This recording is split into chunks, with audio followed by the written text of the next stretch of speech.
Bismillahirrahmanirrahim. Assalamualaikum warahmatullahi wabarakatuh. Waalaikumsalam warahmatullahi wabarakatuh.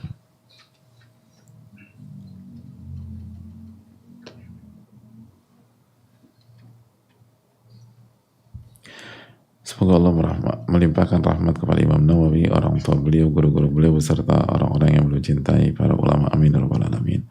Dan semoga Allah selalu melimpahkan rahmat taufik hidayahnya kepada Ustadz, keluarga, tim dakwah, dan seluruh umat muslim dimanapun berada, amin ya rabbal alamin. Terutama umat muslim yang ada di Palestina, semoga Allah selalu menjaga, melimpahkan kebahagiaan dunia akhirat, amin ya rabbal alamin.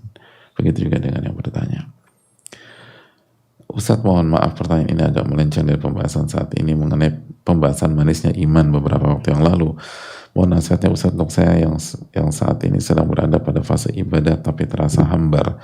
Beberapa waktu lalu saya merasakan nikmatnya beribadah dan keras dalam diri saya sendiri dalam hal konsistensi.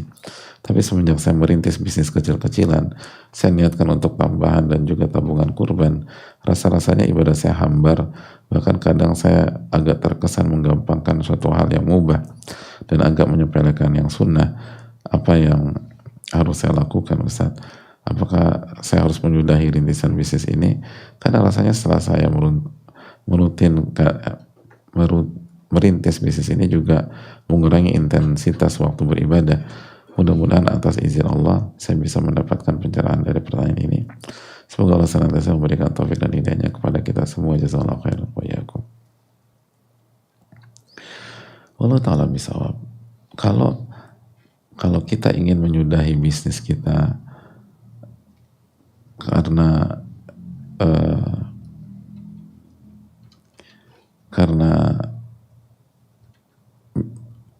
dengan menjalani bisnis akan mengurangi intensitas waktu beribadah, pertanyaannya bagaimana kita mau menjalankan perintah Allah, yaitu menafkahi diri sendiri dan keluarga.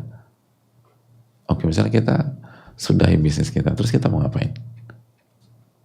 Jadi employee, jadi pegawai profesional, itu ngabisin waktu juga nggak? Ngabisin waktu juga. Bahkan justru pebisnis yang kalau di sebuah titik level tertentu lebih bisa fleksibel dalam mengatur waktu dibanding pegawai atau employee atau profesional yang pakem gitu loh, 8 sampai jam 9, 8 sampai jam 5 atau 8 sampai jam 4 dan seterusnya. Artinya tentu saja ada banyak sisi plus minus ya, tapi di satu sisi kalau bicara waktu di level tertentu justru ada banyak pihak sangat diuntungkan dengan berbisnis, walaupun nggak semua tentu saja. Jadi maksud saya itu kalau niatnya, kalau alasannya karena waktu terambil dalam bisnis sehingga mengurangi intensitas waktu beribadah, bagaimana kita menjalankan perintah Allah dalam menafkahi diri sendiri dan keluarga?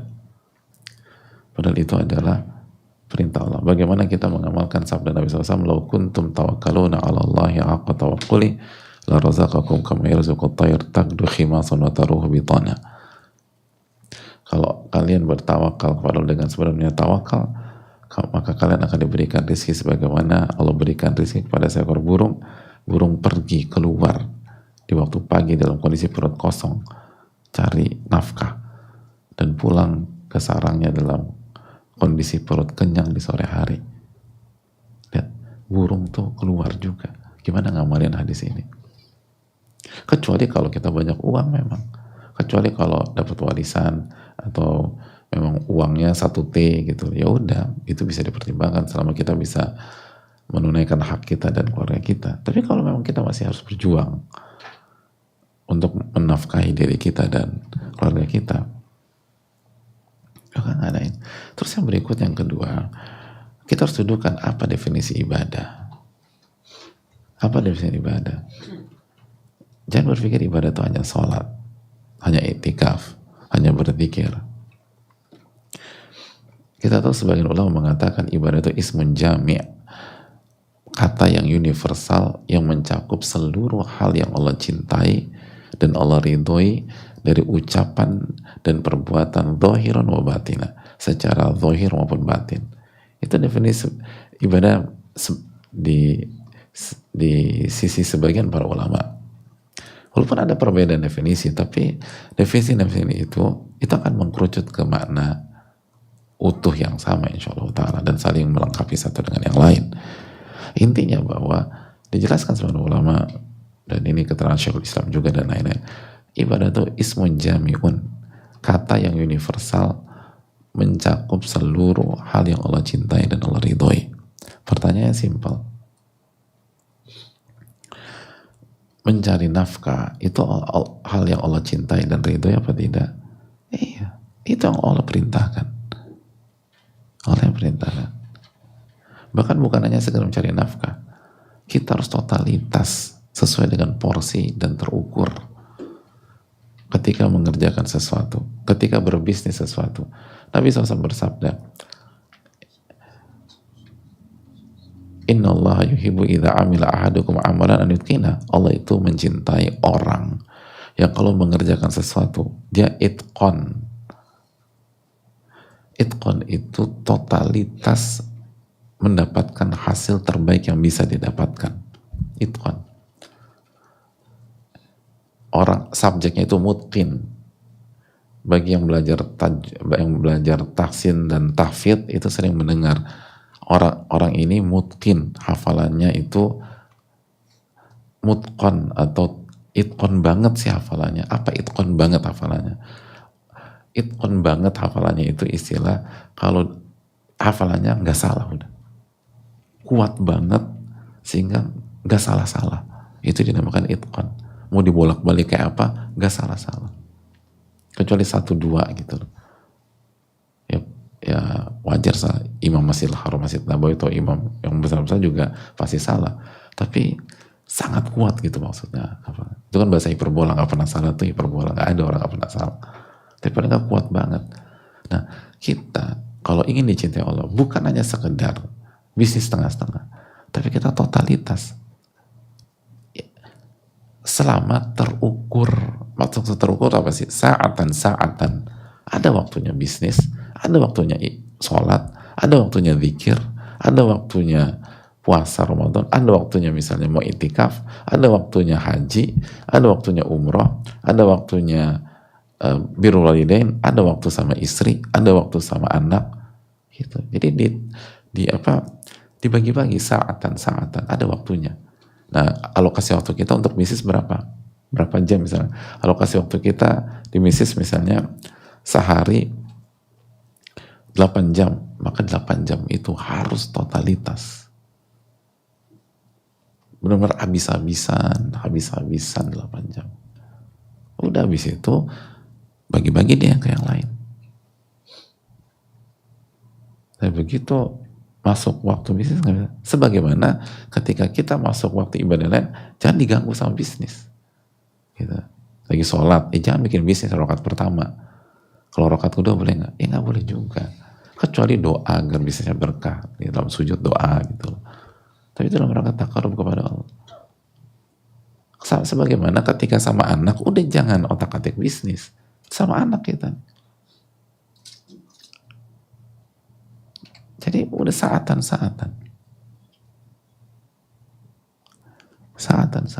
Ada waktunya.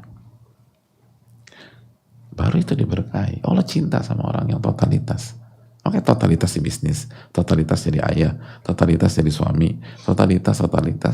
Ya itu tadi, begitu ini masuk waktunya, waktu sholat zuhur, totalitas sholat zuhur. Oh sekarang masuk waktu sholat maghrib, totalitas sholat maghrib. Ini waktunya bisnis, totalitas bisnis. Itu. Jadi bukan hanya sekedar berintis, Anda harus totalitas dengan apa yang Anda kerjakan. Begitu juga kalau kita profesional, totalitas di bidang kita. Kita mahasiswa, totalitas di bidang kita.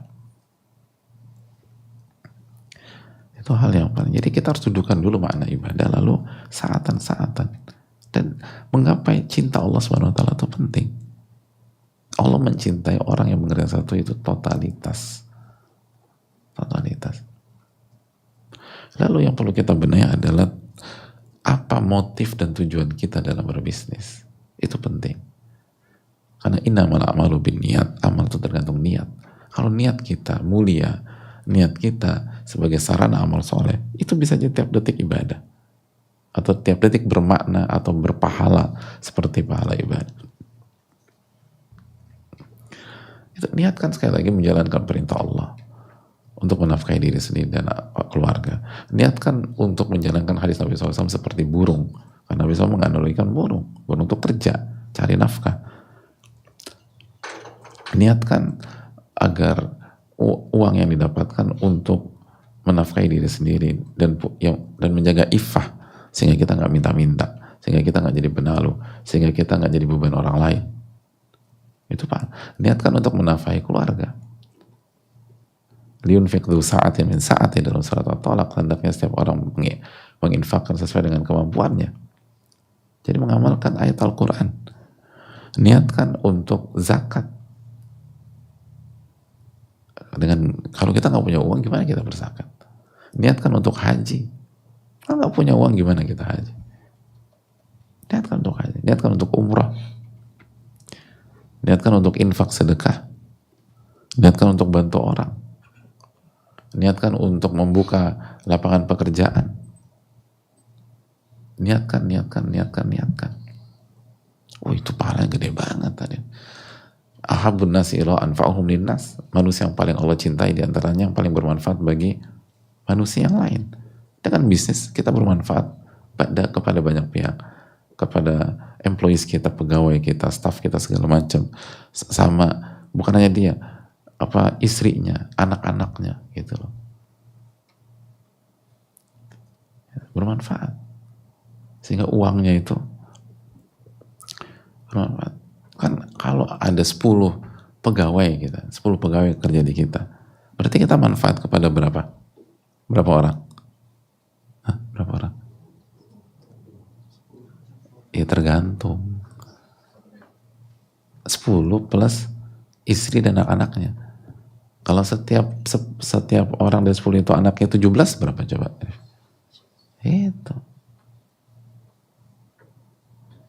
Pak.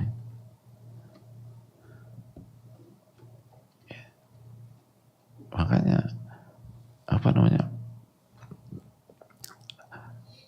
sekali lagi ada orang berpikir itu mendukung pegawainya, stafnya untuk nikah gitu. Kenapa? Dia pikir lo kalau nggak nikah nanti uang yang gue kasih kalau pakainya nggak jelas gitu. Nikah, jadi ini uang dipakai buat istri, dipakai buat anak-anak. Saya sebagai owner pahalanya gede, senang gitu. Saya berpikir begitu. Kalau enggak, ini jomblo di tempat di kota besar segala, nanti pergi ke sana, pergi ke sini, kurang nanti berkahnya. Nah kalau nikah, sama pulang ke rumah gitu. Ada owner gitu. Bukan hanya suruh pergi bukan hanya suruh datang on time. Ada orang tuh dia bener nyuruh pegawainya kalau udah selesai pulang ke rumah gitu. Karena biar berkah gitu. Jangan ngelayap kemana-mana gitu. Nah ini orang punya visi gitu loh. Ngerti gimana memanfaatkan umur dan bagaimana memanfaatkan bisnisnya agar bermanfaat. Jadi itu hal penting. Itu hal yang sangat. Dan yang berikutnya, sekali lagi, seorang muslim itu kalau hijrah itu dituntut untuk maksimal lagi-lagi dan berprestasi, bukan sekedarnya atau jadi mediocre. Maka itu kata Nabi SAW, Allah itu mencintai orang tuh kalau ngertiin sesuatu totalitas. Jadi bukan jadi malas dengan alasan hijrah. Jadi malas alasannya zuhud. Yang paling zuhud itu Abu Bakar As-Siddiq. Beliau jadi khalifah. Bukan jadi madzhab perubahan. Gitu. Setelah Abu Bakar yang paling zuhud itu Umar bin Khattab. Jadi khalifah juga. Ngurusin banyak orang. Nggak ada waktu santai. Bukan jadi rebahan. Yang paling zuhud setelah Abu Bakar, Umar adalah Uthman, lalu Ali bin Abi Thalib. Itu jadi khalifah, ngurusin umat, ngurusin orang banyak, ngurusin orang miskin, ngurusin orang-orang tua, ngurusin bukan ngurusin bisnis lagi, ngurusin bisnisnya umat, atau regulasi segala macam. Itu orang-orang paling zuhud di umat ini, orang-orang paling hebat hijrahnya. Jadi itu yang perlu kita camkan. Dan semakin bisnis kita berkembang, lalu ilmu kita kuat, maka akan semakin bertawakal kita kepada Allah.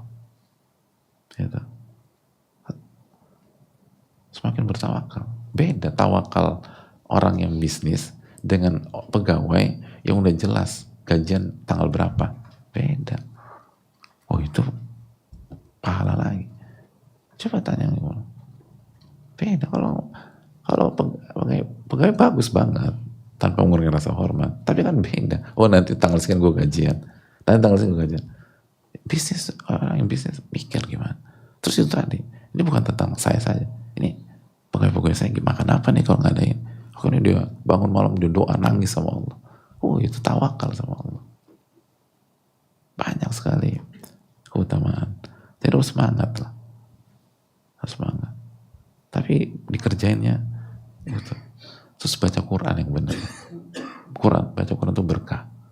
Keberkahan kita di sebuah hari tergantung Al-Quran yang kita baca.